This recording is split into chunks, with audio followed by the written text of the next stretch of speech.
સુરતના ધવલ ભંડારીને જૂના શાહી વાસણો સંગ્રહ કરવાનો અનોખો શોખ છે. ધવલની પાસે આશરે 100 વર્ષ જૂના શાહી વાસણોનો અદ્ભુત સંગ્રહ છે. આટલું જ નહીં, તેમણે તેમના ઘરને પણ જૂના પિત્તળ અને તાંબાના વાસણોના સંગ્રહાલયમાં ફેરવી દીધું છે. આ વાસણો વિવિધ કદ અને આકારના છે કે જેના પર ચાંદીનો સુંદર ઢોળ ચડાવેલો છે.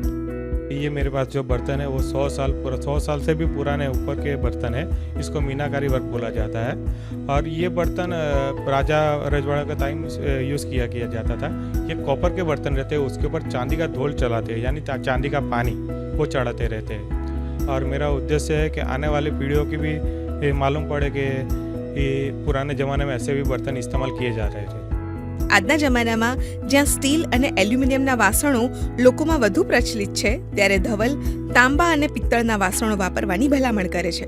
તેમની પાસે જૂના જમાનાના 250થી પણ વધારે વાસણો છે કે જેમાં તાંબા અને પિત્તળના એક દુર્લભ ટિફિનનો પણ સમાવેશ થાય છે. આ ટિફિનથી 20થી વધુ લોકોને જમાડી શકાય છે. આ સિવાય પિત્તળનું જૂનું ઇડલી મેકર પણ લોકોના આકર્ષણનું કેન્દ્ર બન્યું છે. आजकल की जो पीढ़ी रहती है वो सब मोबाइल में उलझे रहते हैं पूरे दिन. उनको इनकी वैल्यू ही नहीं पता है पहली बात तो. लेकिन इनकी वैल्यू ओल्ड इज गोल्ड कैसे बोलते हैं वैसा रहता है. मेरे लिए हर पुरानी चीज़ सोना है.